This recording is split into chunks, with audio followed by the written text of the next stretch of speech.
Husker Vision presents Decade of Dominance. The story of the 1995 Nebraska football team. Decade of Dominance is sponsored in part by Walgreens.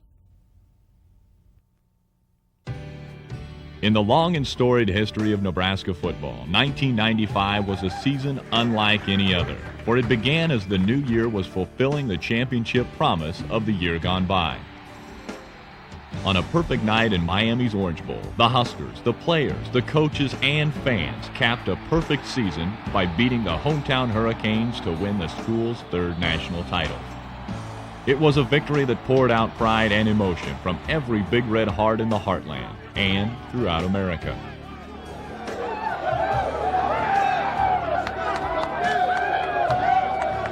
From the electricity in the NU locker room to the outpouring of love from the faithful who followed the team, what took place under the stars that night touched off a championship celebration that comes only with being a part of Nebraska football and being the best.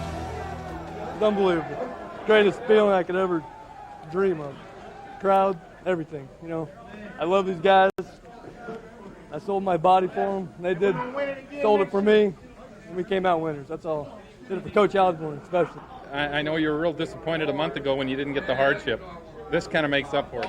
Yes, it makes up for it. Now I don't care about the hardship. I got my national championship. From the moon over Miami to the next day's sunshine of Lincoln, the whirlwind tour for the nation's newest champions was well underway. While more than 20,000 Husker fans had turned the Orange Bowl into a sea of red, countless thousands more lined the streets of the capital city and packed the Bob Devaney Sports Center to welcome their heroes home. It was an unforgettable scene that commemorated a national championship for all of Nebraska.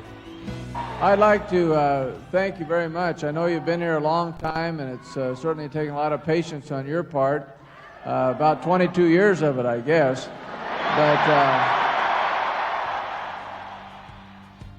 For the 94 Huskers, the national title was providing experiences for a lifetime. It was a celebration to savor, each moment one to remember. One of the most memorable was a trip to Washington, D.C., where the newly crowned kings of college football met the President of the United States. I want to thank this team and this coach not only for winning the national championship, that's obviously a great honor, but for the way that it was won and the character and teamwork and spirit that Coach Osborne has always displayed and that this team displayed. After the White House, it was back to our house for the biggest and best party since winning the title. There, the players received the championship rings in grand style as more than 40,000 adoring Big Red fans gathered at Memorial Stadium for one last salute to the 94 Huskers. With rings in hand and the trophies in place, and the memories of 94 never to be forgotten, the focus then shifted to becoming the first team in 40 years to put together back-to-back unbeaten national championship seasons. And while the Huskers spent their summer vacation with sights set on another national title, they also knew all eyes would be on them as the team to beat. We knew that teams are going to be doing their best to knock us off. We have like a big bullseye on us, on our backs, and people are going to be shooting for the target.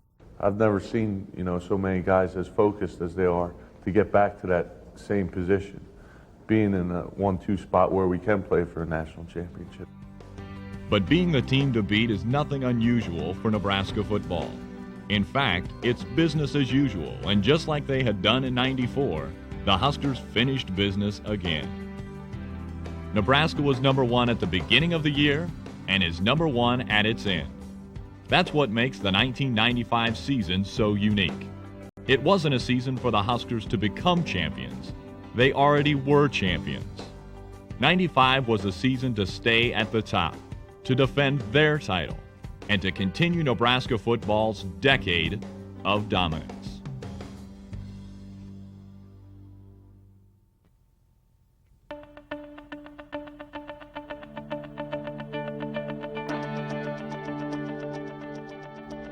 The last day of August was one Nebraska fans had been waiting for since the start of the year.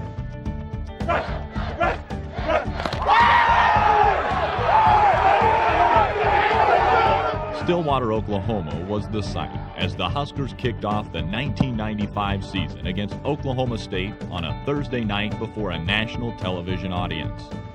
Been a long time to wait, but now it's time to bring the heat.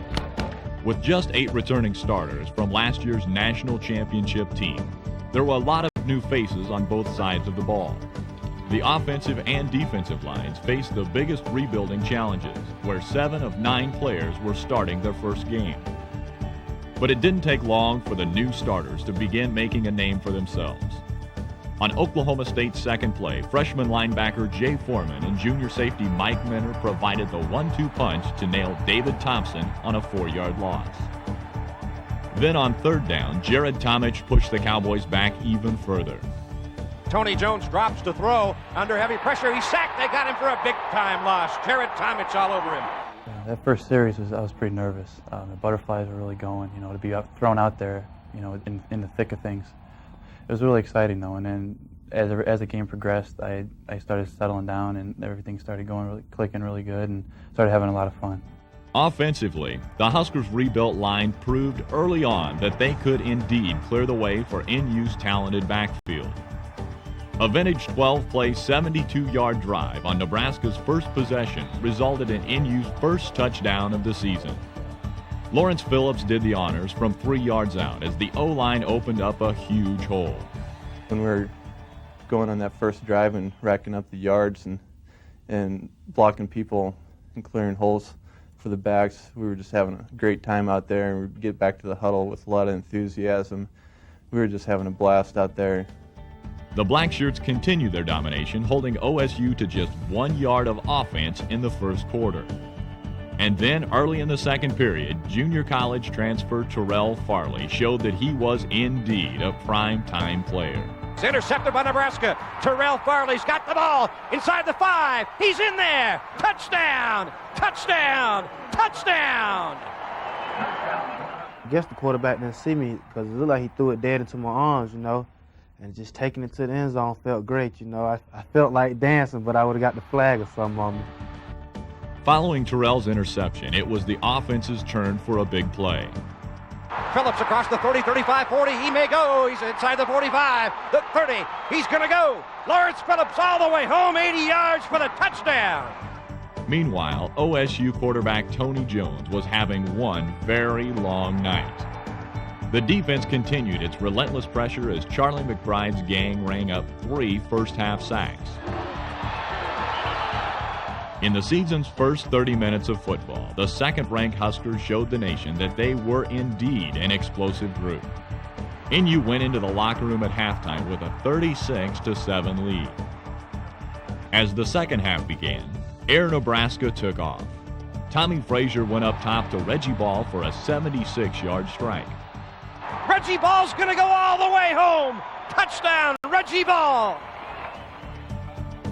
The 66 players who made the trip to OSU all saw action. Scott Saltzman made the most of his playing time with a fourth-quarter sack, while the most anticipated debut was made by freshman Amon Green. The top running back recruit in the country in 1995, Green gained 18 yards on his first ever carry. Then the Omaha native exploded into the end zone for his first touchdown as a Husker. I saw how close I was getting to the end zone. My eyes got real big. I don't know if y'all saw that, but my eyes was real big. And I don't care who was there in front of me. Nobody was going to stop me getting that end zone. Nebraska's 64-21 win was the school's 22nd straight victory over Oklahoma State. It was a great beginning to the Huskers' title defense.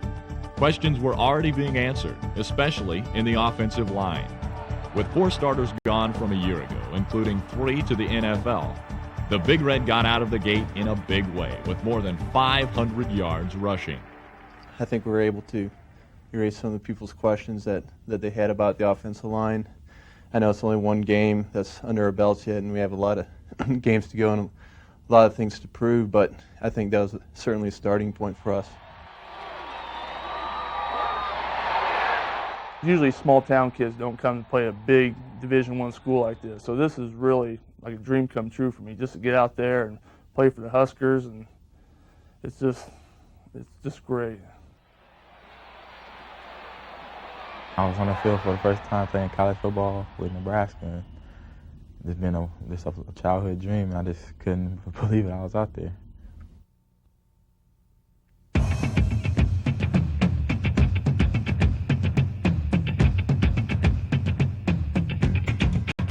A crowd of over 75,000, including many dressed in red, and another national television audience were on hand as the Huskers traveled to Big Ten country to take on Michigan State.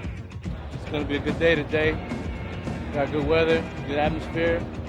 Got our fans down here in the end zone. We won't disappoint you. It's going to be a good one. Legendary Nebraska coach Bob Devaney, who began his Hall of Fame career at Michigan State, spoke to the team in the locker room prior to the game.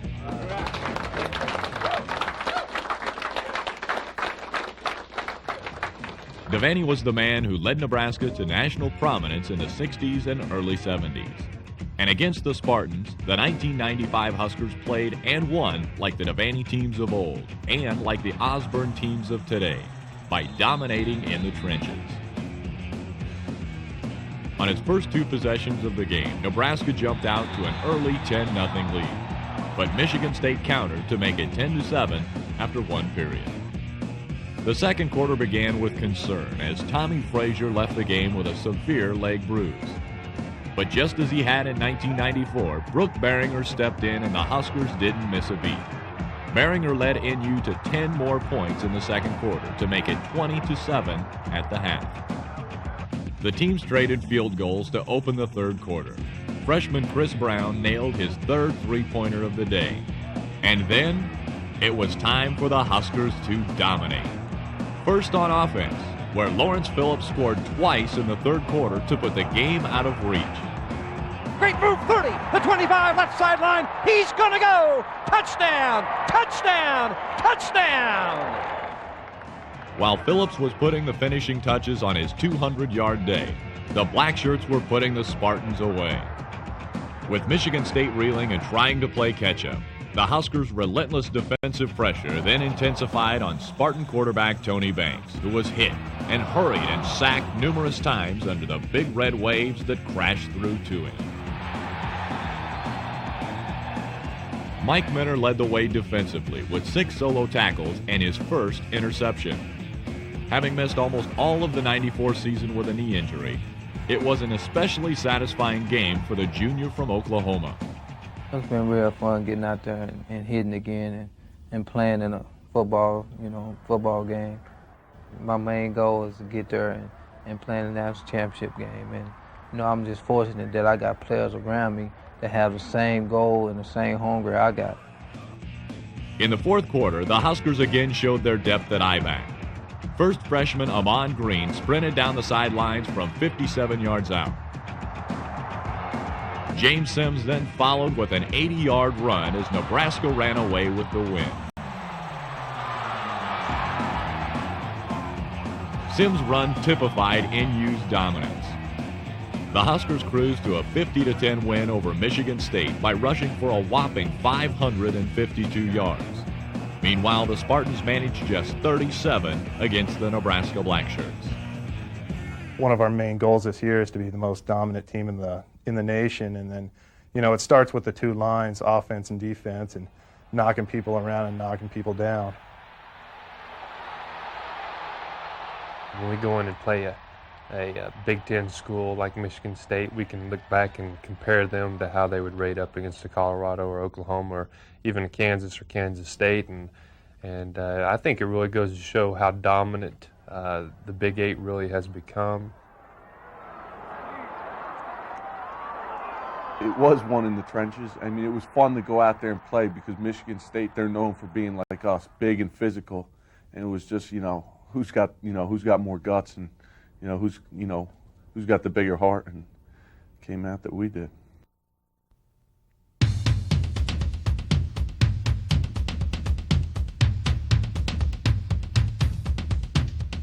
There's nothing quite like playing at Memorial Stadium, and the '95 home opener was bound to be something special as the Huskers made their first home appearance since winning the national title.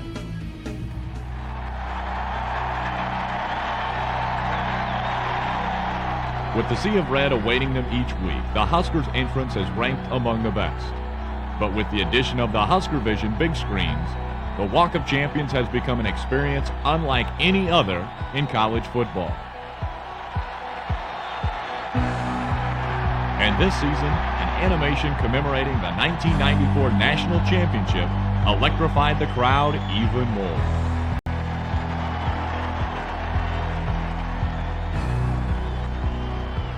And for freshmen, there's nothing quite like the first walk as a Husker into Memorial Stadium. I finally got my opportunity to walk out of the tunnel and hear the crowd go crazy, and it's unbelievable. The first time we do it, it's just, I mean, you just like it's another you just can't describe it. You just get goosebumps on top of goosebumps. I mean, it's just unreal. I mean, you're already ready to play, and then making that walk just gets you more ready to play. Definitely, I believe we have the best walkout on the field out of any college team in the nation. It makes me feel really good to be here, to have the N on my helmet. That to me means more than anything right now. Just to be here, to be part of the team, to be part of the school, to be part of the atmosphere here, it means more to me than just about anything other than my family. It had been a long week of adversity leading up to the Arizona State game for the Huskers. But the team took to the field unified around their coach and focused on the task at hand.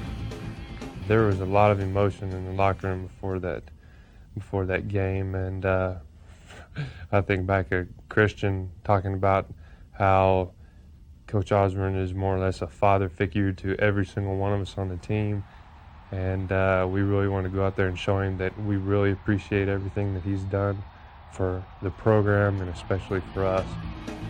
With Lawrence Phillips sidelined, Clinton Childs started for the first time in his career. And from the game's first play, the senior from Omaha made it known this would be his day. 40, 30, first play from scrimmage. Touchdown, touchdown, touchdown. Clinton's touchdown came in the first 11 seconds of the game, which made it the fastest score in modern Husker football history. Drawing first blood, in 11 seconds, had to have, their tails tucked a little bit. But if we can do that to every football team and let them know that we're coming out and we mean business every time that we come out, then that's what we want to do. Child's run was a hint of things to come in a game that saw the Huskers put together a record-setting first half. On NU's second possession, Jeff Makovica paved the way for an Ahman Green touchdown. Then it was Tommy Frazier's turn, as he ran through a pair of Sun Devils on a 15-yard score. Later in the first quarter, Childs showed his versatility by throwing a 34-yard pass to Clester Johnson. Childs over the middle. He's got Clester. It is complete. On the next play, Frazier took to the air and hit a wide-open John Vedral from 27 yards out. Jeff Makovica found a seam in the ASU defense and rumbled 13 yards to pay dirt on the final play of the first quarter to make it 35-7. And the Huskers weren't about to slow down. Childs opened the second quarter like he had the first with another long TD run. Childs behind the block of Makovica, inside the 35 to 30, 25 to 20, the 15 to 10 to 5. Touchdown, Clinton Childs. Clinton would finish the day with a career-high 143 yards on just 12 carries. The Blackshirts then turned in a big play of their own as Michael Booker grabbed his first interception to set up yet another Husker touchdown. 2 plays later, Frazier went up top to Clester Johnson. As soon as I got past the line of scrimmage, I was looking back, and Tommy was looking right at me. So when I caught it and one guy kind of shanked off of me, I saw the other guy coming. And when he hit me, I thought maybe I was going to go down. But then I looked up, and it was about 2 or 3 yards away. I was like, he got to come with me. I was getting in there. The only time the Huskers didn't score in the first half, Jesse Cush unloaded a fantastic 74-yard punt, which Jared Tomich downed on the ASU 1. Nebraska went on to score 2 Nebraska teams. Pretty much anything that Coach Osborne called, we ran to perfection, and that's pretty much what we wanted. But we just went out and did what we thought that we could do. We ran the ball at him well. Then when we had to throw the ball, we passed the ball well. First of all, it was a little something to help Coach Osborne ease all of the distractions that we were having throughout that week. And we knew that we had a pretty good offense, but, I mean, 63 points is really unheard of in the first half. While Coach Osborne pulled the reins back on his powerful offense in the second half, it didn't prevent the defense from adding a touchdown of its own. It's intercepted by Nebraska, and it's Terrell Farley. Farley in there for the touchdown! Later in the fourth quarter, Lance Brown made the most of his first career catch by grabbing this 39-yarder from Matt Turman. Lance capped his feet with an equally impressive flip on the sideline.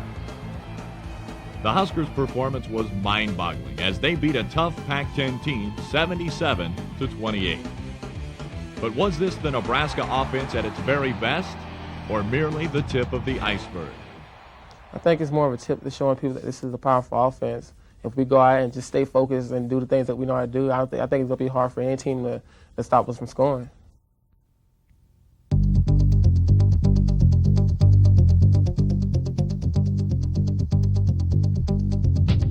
In Nebraska, there is nothing quite like game day in Lincoln on a crisp autumn afternoon.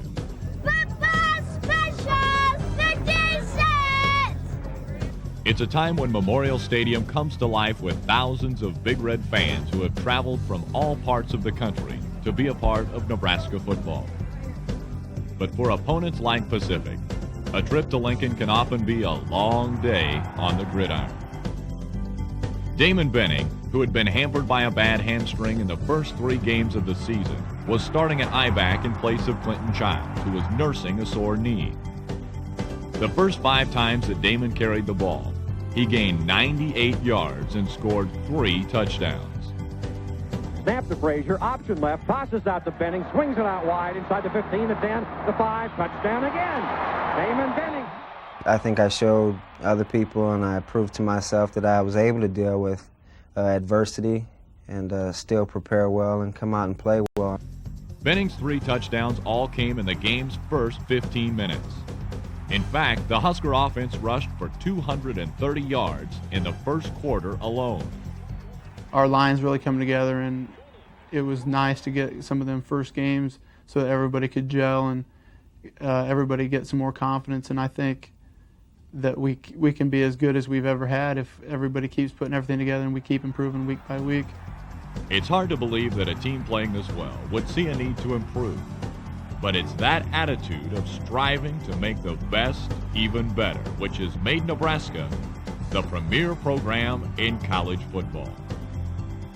The Black Shirts were also striving for improvement, and they got it against Pacific, evidenced by the strong play by guys like Jason Peter, Doug Coleman, and Jay Foreman. The Husker offense scored twice more on their first 2 possessions of the second quarter to build a comfortable 35-0 lead at the half. Sims inside the 5, diving for the goal line, touchdown! The first play from scrimmage in the second half was another great indicator why the 95 Huskers were far and away the top rushing team in America. As Benning broke loose on a 62-yard run, look who was blocking 50 yards downfield. Offensive tackle Chris Dishman. You know, I'll never forget that play because I wish I would have cut earlier, cut the guy, and maybe we just got a chance to put it in, but I tried to run fast as him, and there's no way.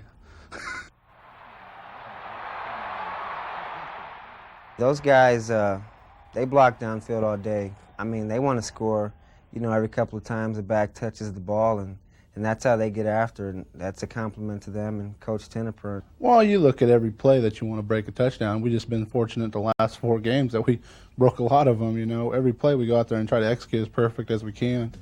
NU scored on its first 2 possessions of the second half. First, Tommy Frazier made it 42-0. And then Amon completed the scoring with a 13-yard TD. Amon had 112 yards on the day, while Damon Benning registered 173 on just 10 carries. A total of 102 Huskers saw action as NU beat Pacific 49-7. The Huskers recorded the 5th best offensive output ever with 731 total yards. And equally impressive, the Big Red had at least 660 yards of total offense in each of their first 4 games of the season. The way the line is playing and the way the receivers are blocking downfield and the way the tight ends are playing right now, our execution is, I think, phenomenal for this point of the season.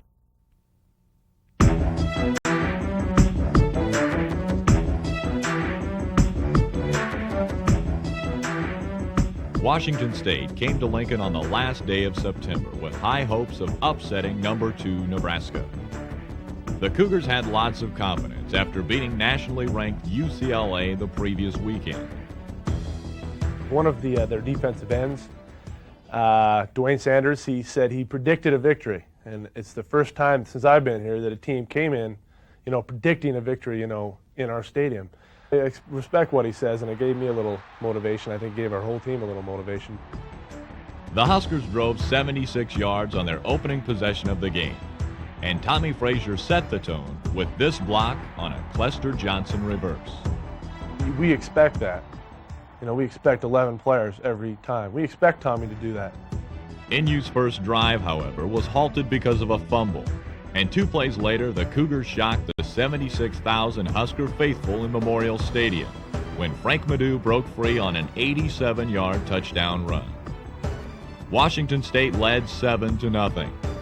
Amazingly, it would be the only time during the 1995 regular season that Nebraska would trail in a football game. We knew when we came off the sideline, we knew it was just a fluke play against us, and there wasn't anybody down. As a matter of fact, we rallied about that play. We just said, hey, it's going to happen to any team, and if we're going to be a great football team, we got to look past it and go on and just shut them out the rest of the game. For the first time all season, the Huskers failed to score in the first quarter.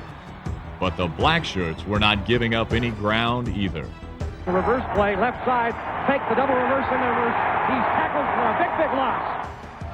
Late in the first quarter, fullback Brian Schuster got the offense on track with 2 straight runs totaling 33 yards. Then, on the first play of the second quarter, Amon Green continued the drive, darting around the corner on a 24-yard run. That set up Tommy Frazier, who scored the first rushing touchdown of the season against Washington State's highly regarded defense. And it was only the beginning. In fact, NU scored on 4 of its 5 possessions of the second quarter. Frazier's running highlighted an 11-play, 66-yard drive, and just 5 minutes into the second quarter, Nebraska went in front to stay. Tommy takes the snap, runs the option to the right side, big alley, inside the 15, the 10, the 5, touchdown! Amon Green, who finished the game with a career-high 176 yards rushing on just 13 carries, set up score number 3 with this 36-yard run. Moments later, Chris Brown nailed a 33-yard field goal to make it 17-7 Huskers. As the first half came to a close, another Green run set up yet another Brown field goal.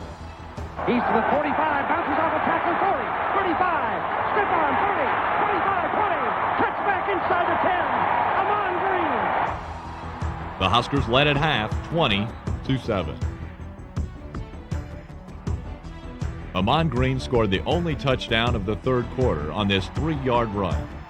And then Chris Brown used his arm, not his foot, on this conversion. It's a fake. It's snapped directly to Chris Brown. The pass into the end zone. And it's a 2-point conversion. It's good.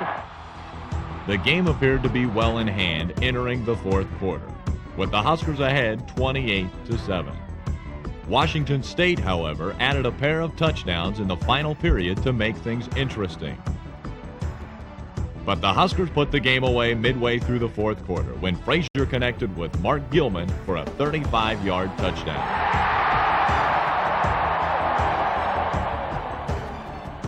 Late in the game, with the Huskers running out the clock, Amon Green endeared himself to the fans and his teammates with one of the most memorable runs of the season. With 8 Cougars on his back, Amon refused to go down. Me personally, it's one of the most fired up moments that I've had here. Just watch him do that. And that definitely lit a fire under me. And I know it did the crowd and the rest of my teammates. The Huskers beat Washington State 35-21. And despite giving up 2 fourth-quarter touchdowns, it was a solid outing for the Blackshirts. NU recorded 11 tackles behind the line, resulting in 48 yards and losses. The Huskers also had 8 quarterback hurries. Sophomore rush-in Grant Wistrom led the way with 4 tackles for losses.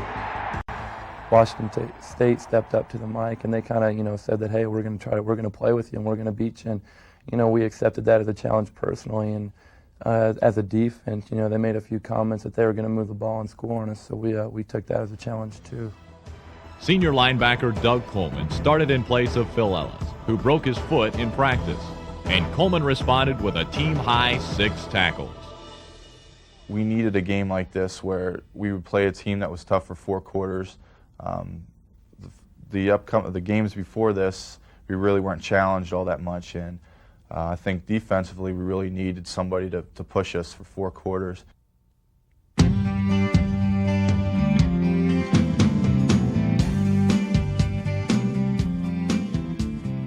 With the non-conference schedule behind them, it was now time for the Huskers to set their sights on a 5th straight Big 8 title.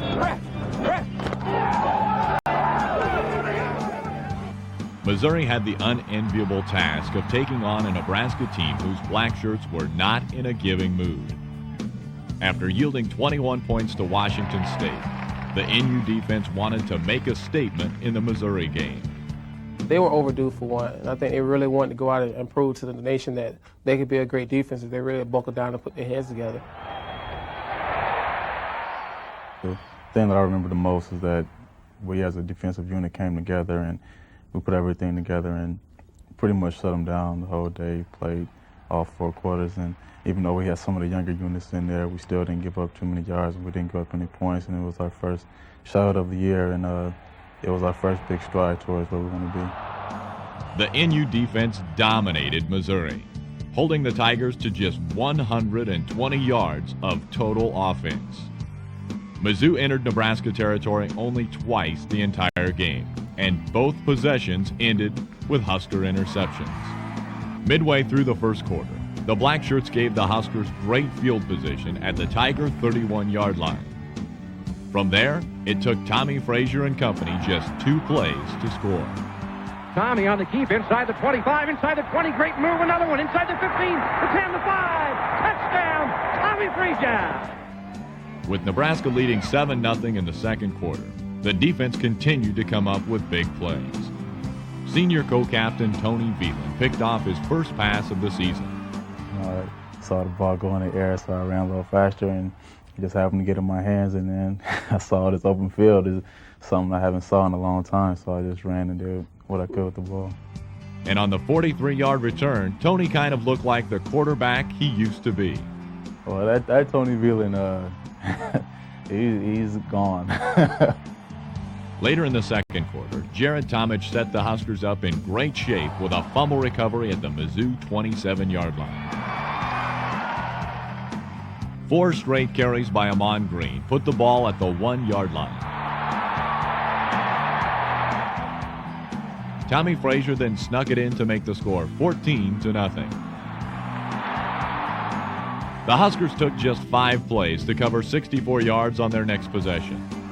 Jeff Makovica picked up 28 yards on 2 straight carries. Frazier followed by hitting Mark Gilman on a 33-yard strike.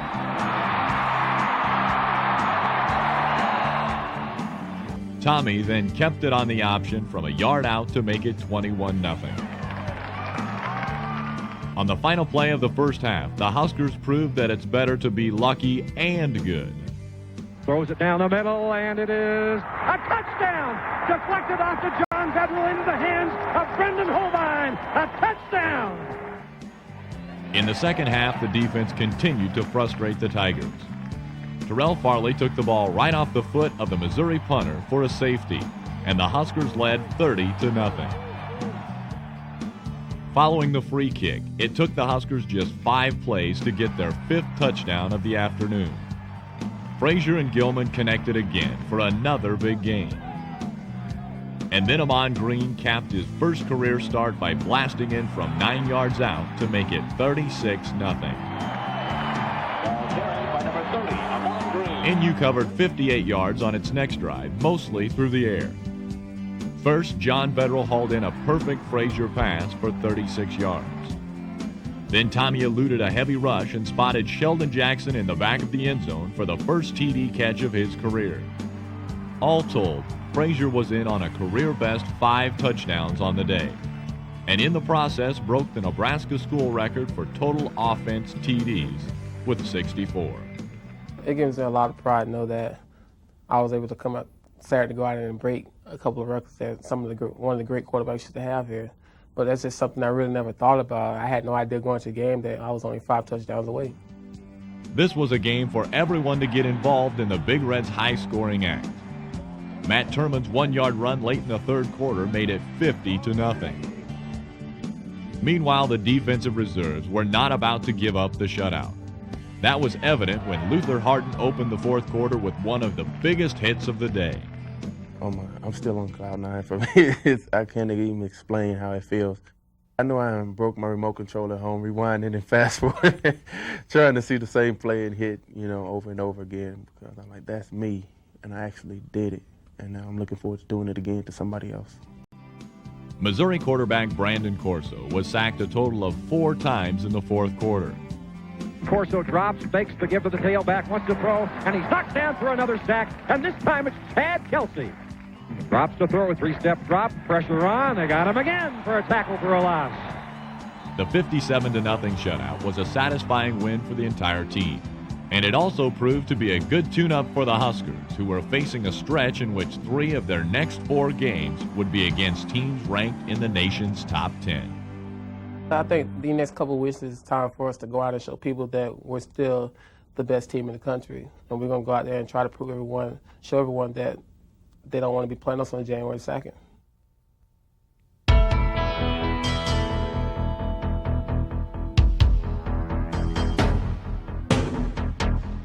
The nation was tuned in for NU's 7th game of the season as the Huskers took the field against the 8th-ranked Kansas State Wildcats. It was a game in which something had to give. Nebraska, with its powerful ground game, led the nation in total offense, while the unbeaten Wildcats were the best in the country at stopping the run. It ain't gonna happen today, baby! On the Wildcats' second play of the game, though, it was the Nebraska defense who sent a message. Grant Wistrom let Matt Miller know that the black shirts meant business. And on the ensuing punt, Mike Fullman and Mike Rucker sent another message. We will rock you. Fullman, 45-40, he's gonna go! He is gonna go all the way! Touchdown! Touchdown! Touchdown! It made me feel good because, especially being that I transferred out here, I'm not on scholarship, and I'm out there playing, being able to contribute to the team. It just made me smile all night long. It was Nebraska's first punt return for a touchdown in 7 years, and it was all set up by one devastating block. I didn't think I hit him that hard. I remember hitting him, but I didn't think it was that hard. I went down to one knee, and one of my contacts was coming out, and I shut my eyes real quick, and then I just seen his helmet flying. And then that's when I got up, and then I just heard the crowd, and that's when I just got this tingle. I was hyped for probably about 20 minutes, and it didn't come down.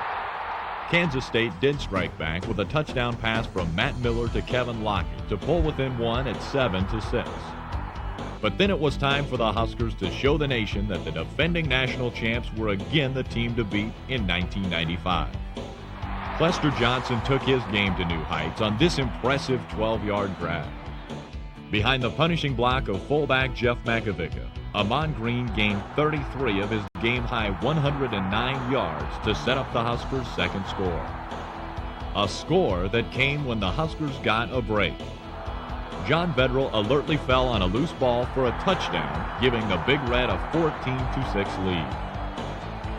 In the second quarter, the Huskers exploded for 3 more touchdowns, the first coming on a great throw by Tommy Frazier to Sheldon Jackson, who made an even better catch. Throughout the day, Frazier kept the Cats' attacking defense on the retreat with his unmatched versatility. A 23-yard sideline pass to Damon Benning opened up the middle for Amon Green to score on a 10-yard shovel pass to make it 28-6. The final touchdown of the half came courtesy of the NU defense as K-State tried a shovel pass of its own. Shovel pass deflected, caught by Nebraska. It's going to be a touchdown! Touchdown for Luther Harton! It's a touchdown! I came off and just tried to play my technique and saw no pressure and saw the running back coming up underneath, and I just got a hand on the ball and tipped it to Lou, and luckily he was there and was able to take it in. That's the loudest I ever heard that crowd, and I was pumped up, and I saw my friends, and it was unbelievable. Kansas State did mount a drive near the end of the second quarter, but Jared Tomich's 2 quarterback sacks and another big stop by John Hess brought the Wildcats' drive to a screeching halt. 27 seconds left before halftime. Snap to Miller. And he's rushed and he's knocked down by Jared Tomich again. K-State has a reputation for, they like to talk a lot, and more than anything that just gets us fired up. And so we like to come out and really make sure that they know that they've played Nebraska when they go home that night. Yeah, I think Miller woke up Sunday morning and he knew that he was at Nebraska. With Nebraska leading 35-6, Kansas State might have been hoping for a Husker letdown in the second half, but the Blackshirts were relentless in the third quarter. Michael Booker abruptly ended K-State's opening drive of the half. Picked off by Nebraska, 40-45, Booker 50-45, and it is Michael Booker at the 41-yard line of Kansas State. And on the Wildcats' next possession, Doug Coleman came up with back-to-back sacks. On the day, the Huskers sacked the Kansas State quarterbacks 9 times for 60 yards in losses. Nebraska added another touchdown in the third quarter when Tommy Frazier's fake froze the Wildcats, leaving John Vetterell all alone on a 32-yard TD. We were on national TV, and we had a chance to prove to the nation that we were a force to be reckoned with. And coming out and getting on top of them 42-6, I thought was a big statement in itself. Leading 42-6 going into the final period, Coach Osborne called on his reserves. But the Wildcats showed why they were unbeaten and ranked number 8 by scoring 3 quick touchdowns. With the score 42-25 and 6 minutes still left in the game, Coach Osborne sent the first team back in, and they responded with a touchdown to put an end to any thoughts K-State had of a miraculous comeback. Amon Green, on yet another shovel pass, displayed amazing balance to score the final touchdown of the day to make it 49-25. Fittingly, the game ended the same way it began, with a sack, this time by Mike Rucker. On this day, there was no doubt as to who had the dominant defense, as the Huskers held Kansas State to a minus 19 yards rushing. People thought that Kansas State might win that one. A lot of people did, and defensively they thought that that they were going to come in and dominate, and we just wanted to show them that we do have a dominant defense.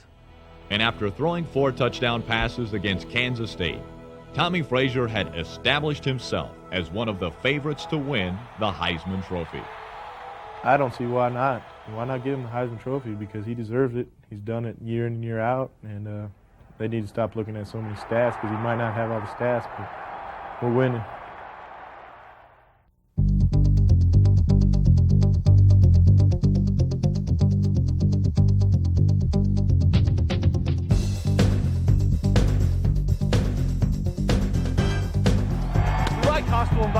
Colorado, Nebraska. Since 1989, it's been the game that has decided the Big 8 title, and the 1995 matchup was no different. Time to go to work. Here we are in Buffland, but we about to take over. The Buffs took to Folsom Field ranked 7th in the country, looking to knock off the 2nd-ranked Huskers, something they had not been able to do since 1990. In his pregame speech, Coach Osborne talked to his team about the pride of Nebraska football and what it means to be a Husker in a game like this. Also remember tradition. You guys come from a long line of great teams, great players. Let's continue that tradition and make all those guys that are pulling for you, that have played on other teams, proud of what you do today. Moments later, co-captain Aaron Graham sounded like a prophet in his pregame talk to the team. This will decide it. We will be number 1 after this game. I promise you, we will be number 1.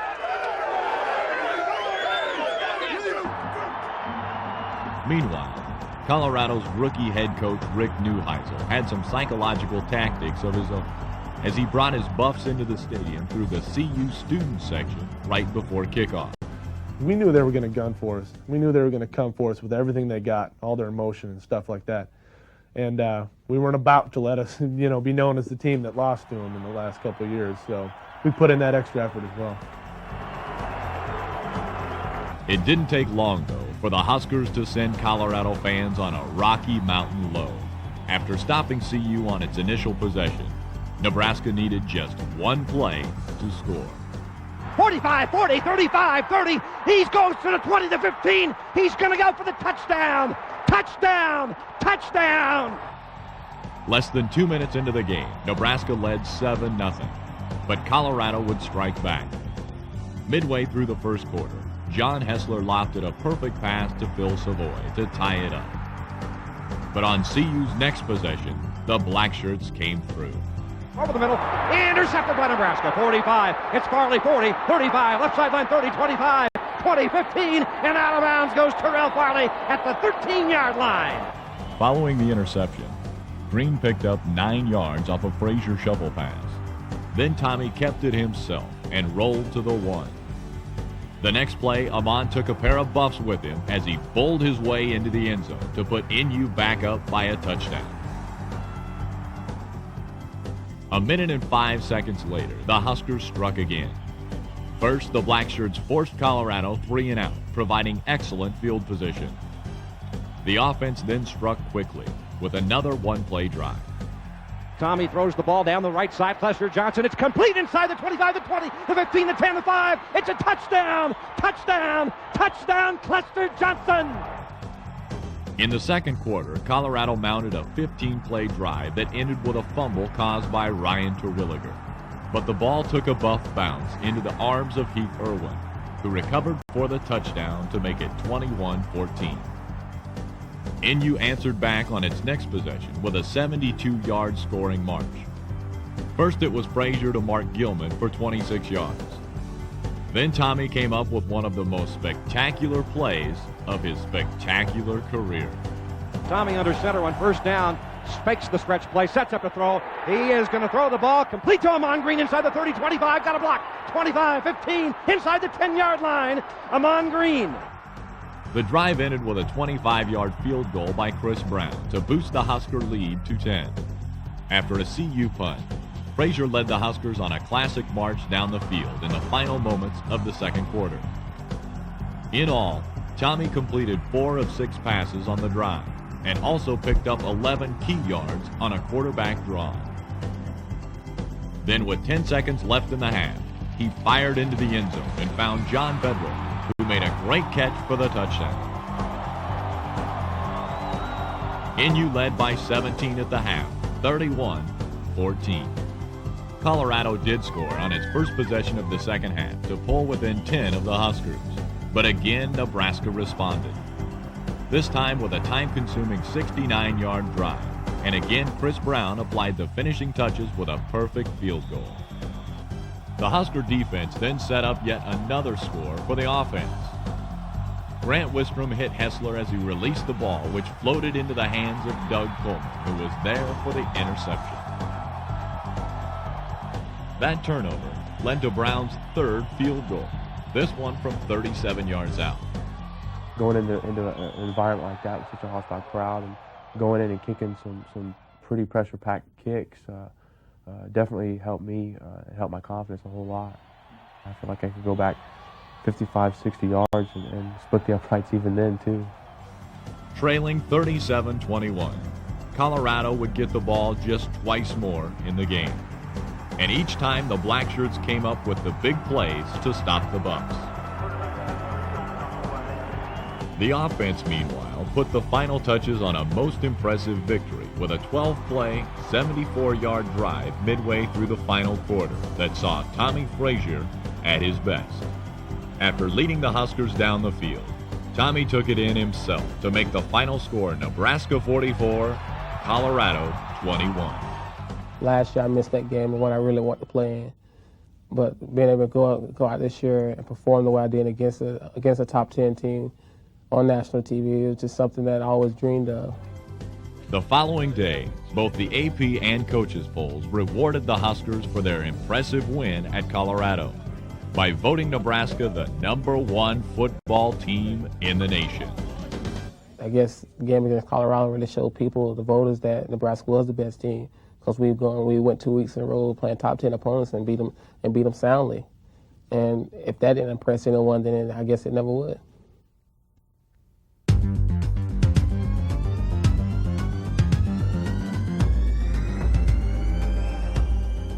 After their weekend in the Rockies, the defending national champions were back home at the top of the rankings.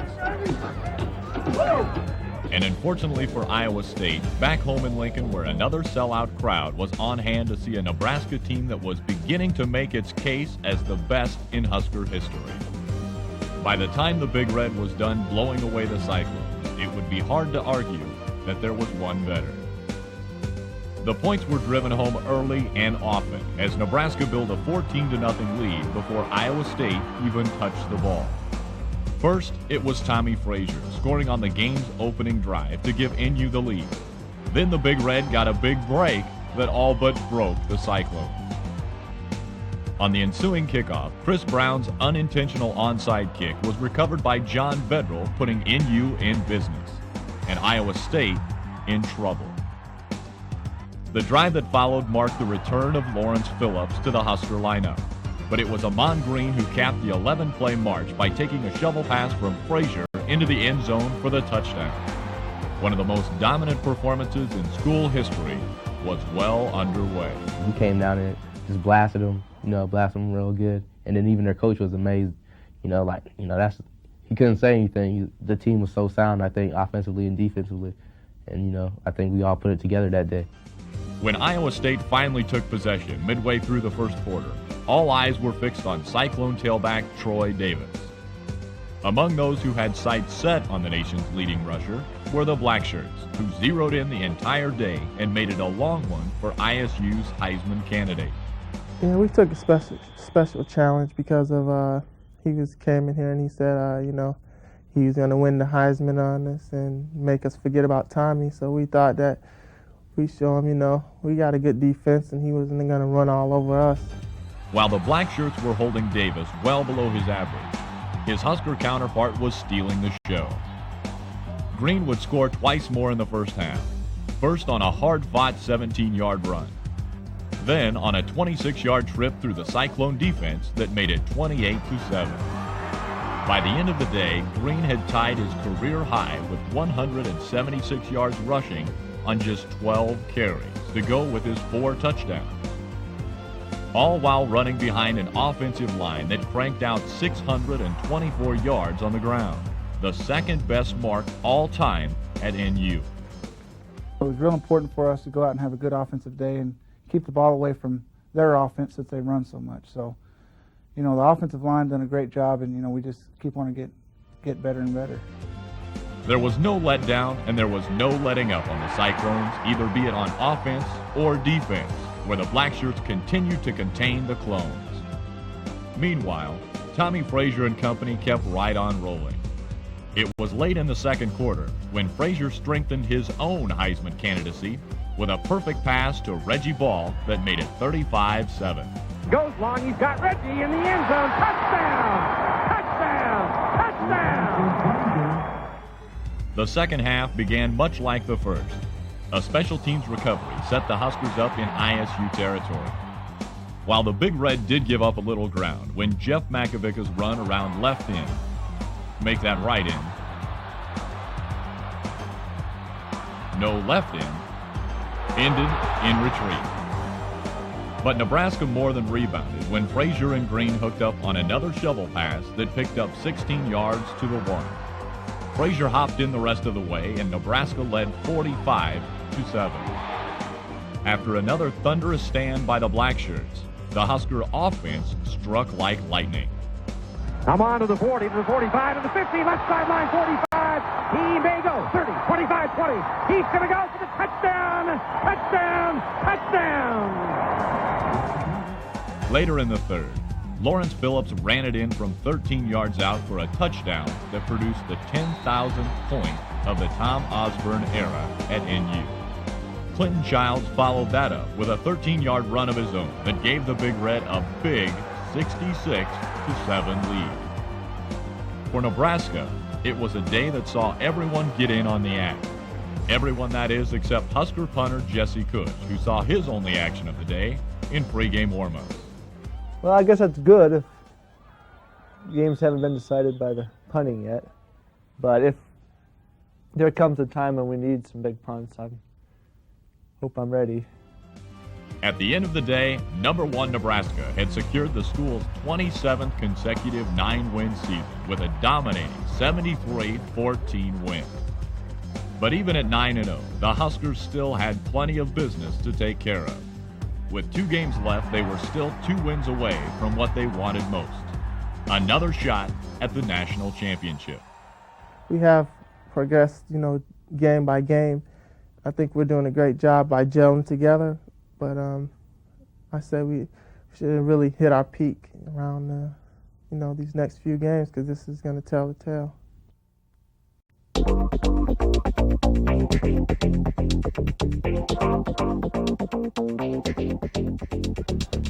For the third time in 4 weeks, Nebraska faced a top 10 opponent as the Big Red traveled to Lawrence for a border battle with 10th-ranked Kansas.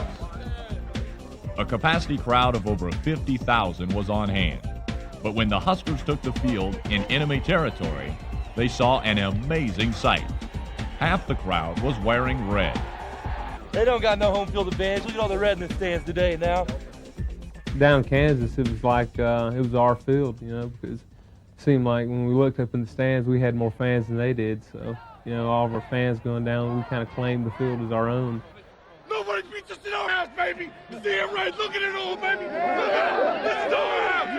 1, 3, dominate. 1, 2, 3, dominate.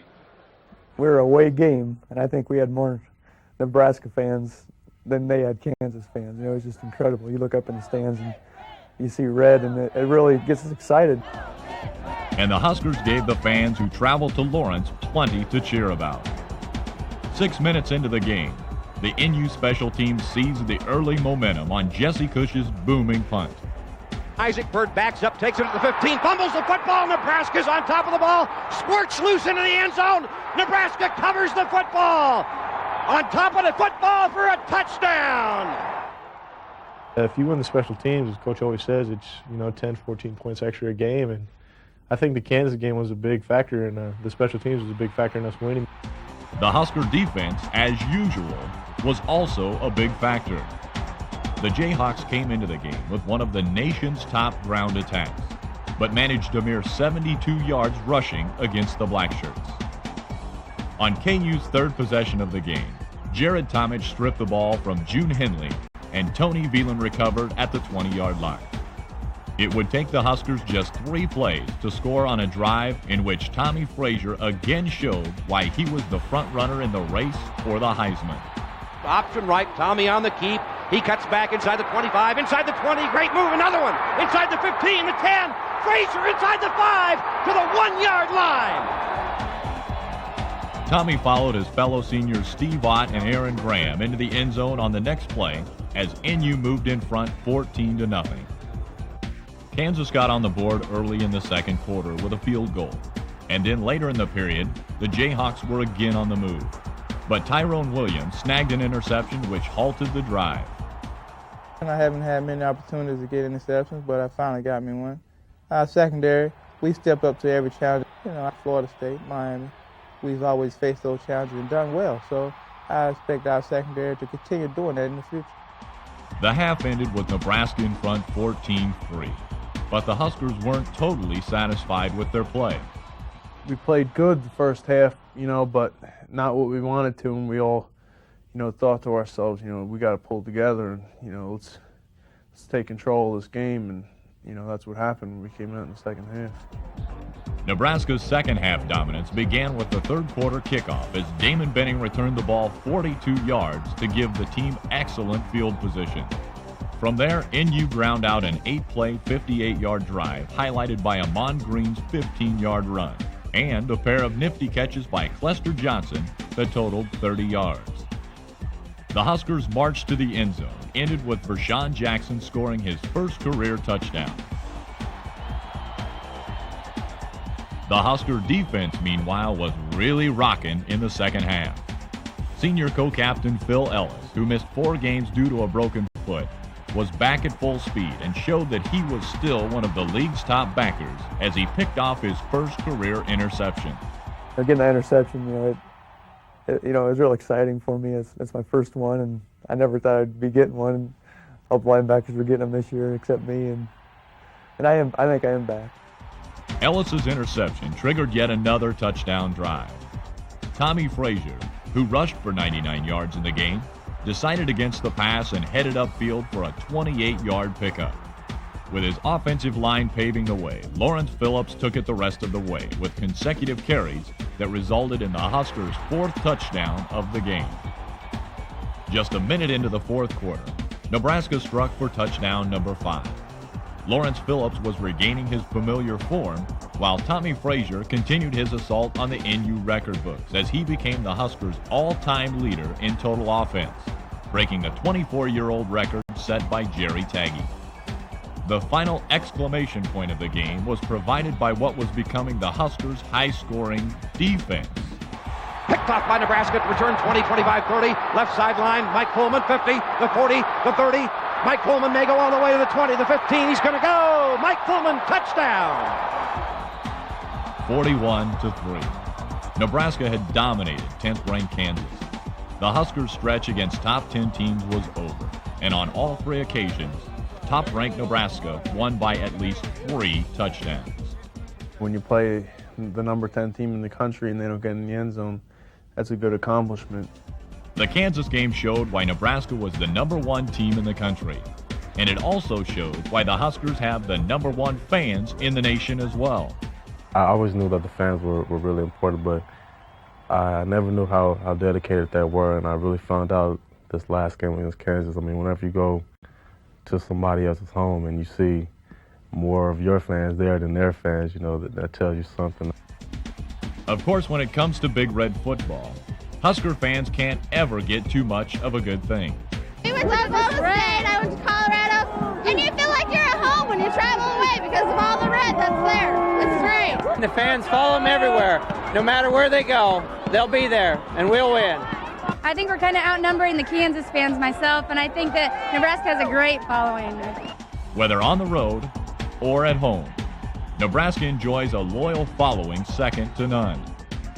For the past 33 consecutive years, Husker fans have sold out Memorial Stadium in Lincoln, a streak that adds up to an incredible 208 consecutive sellouts, an ongoing NCAA record. Oh, I've been coming here forever. Since 55. It all comes down to one simple fact. Husker fans are simply the best. In my opinion, I don't think there's any other program in the nation that has the kind of support and loyalty from the fans that we have here in Nebraska. And, in 10, 20 years from now, I'll still be telling people what it was like to play for Nebraska and the experience of being a Husker. Yeah, there's without a doubt no place that has better fans in Nebraska, and the support that they give us is so tremendous. They're the greatest fans in the world.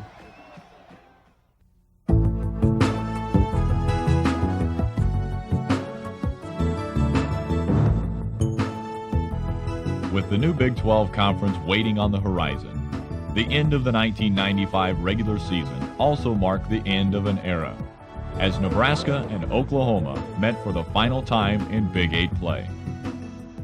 After 75 years of excellence in college football, the league's 2 most dominant teams got together for one final shootout as season-ending rivals. The game also marked the final appearance at Memorial Stadium for 21 Huskers, who made up the most successful senior class in school history.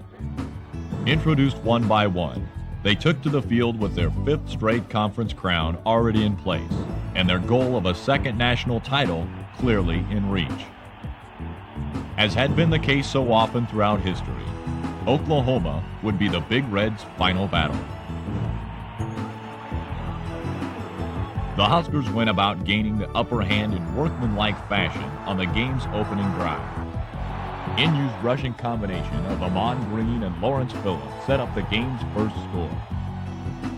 A 31-yard Chris Brown field goal that made it 3-0 with 4 minutes gone by.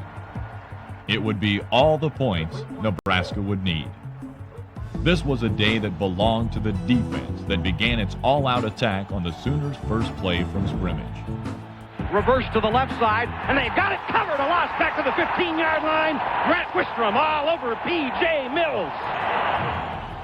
4 plays later, Jamel Williams intercepted an Eric Moore pass and raced 36 yards to the end zone for a touchdown and a 10-0 first quarter lead.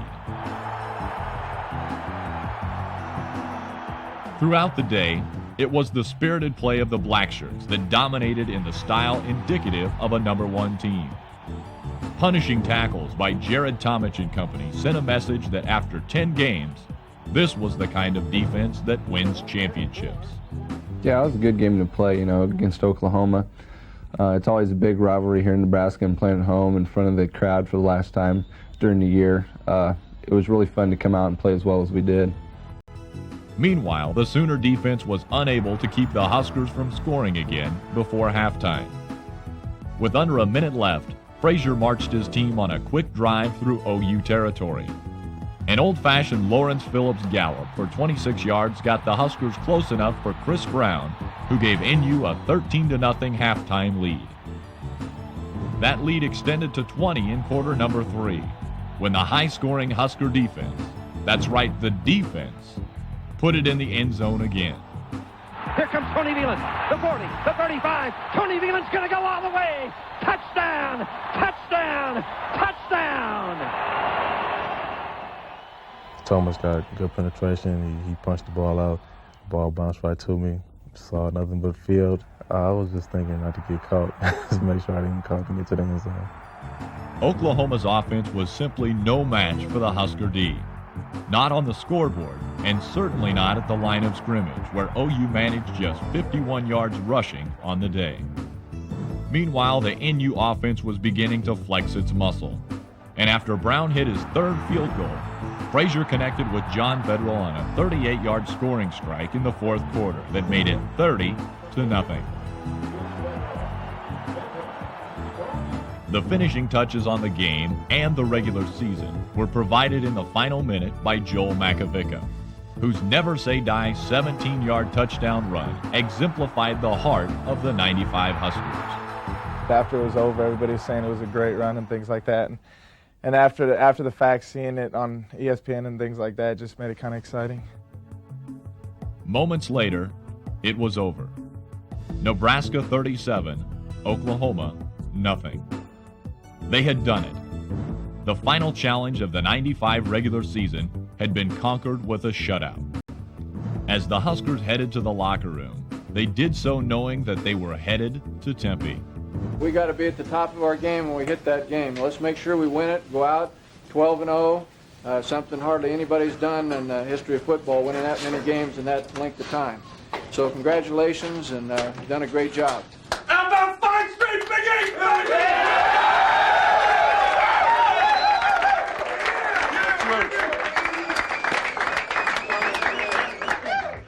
They were unbeaten at 11-0. They were winners of 5 consecutive Big 8 titles. And now, the Nebraska Cornhuskers were going to the Fiesta Bowl to play for another national championship. Tostitos Fiesta Bowl. Party! Woo!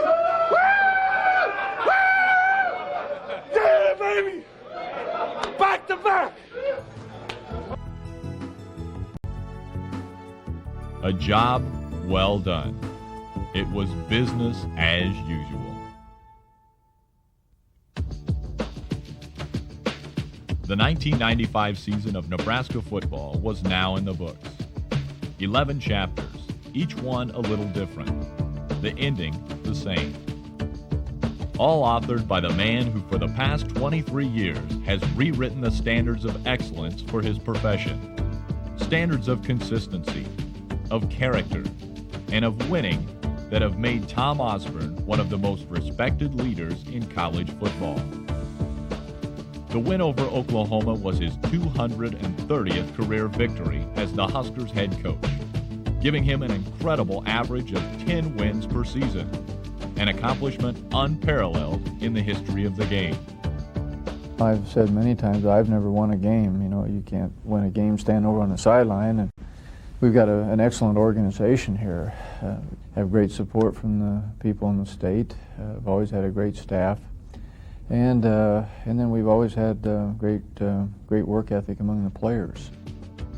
If football is the ultimate team game, then Tom Osborne could be considered its ultimate team player. As a coach, he selflessly passes the credit for the program's success to the people around him, especially to his players. But those who have learned about the sport of football and about the game of life under his tutelage know that it is their coach who stands at the source of Nebraska's success. Coach Osborne is like a father figure for everybody down here, and you know, everyone looks up to him. He's good for every word that he says to you. You know, that's what keeps a lot of the players around here going. They just feel that, not that they owe him something, but you know, just that they appreciate, you know, the type of things that he'll go out on a limb and do for us. And I mean, everyone wants to just play hard every game for Coach Osborne and the rest of the coaching staff because of the way that they hold their words up. It's been pretty remarkable playing for Coach Osborne. I don't think there's a more honest man. I don't think there's a more deserving coach of the success that he's had this past years. And it's been a great honor for me just playing for him, getting to know the guy, and to know that he really cares for his players. You know, he's like a father to me, basically. Everything he's done for me. I mean, I love the guy. I'd do anything for him. And, you know, what he's done for me and what he's done for this program, the state, you know, the people. It's just, I mean, he's one of the greatest men I know. Winning a national title is never easy. Defending one is even tougher. The road taken by Tom Osborne and his Huskers through the 1995 regular season was far from smooth. But now the Huskers are poised to take the final step on this unforgettable journey. We're going to remain focused through this month, and I'm positive we're not going to have any type of letdowns in our work ethic and what we've been doing to put ourselves in the position we're in. We have a goal. We set it early in the season, and we're going to finish that goal, and I don't think anything's going to stop that. I think a lot of guys remember last year what we went through and how we prepared for that. I think that's going to carry over this year. For the Nebraska football team, this was not a campaign to rest on the laurels of past history. No, this was a team of players, coaches, and fans who were determined to make history. After all, it had been 40 years since a college football team recorded back-to-back, undefeated and untied national championship seasons.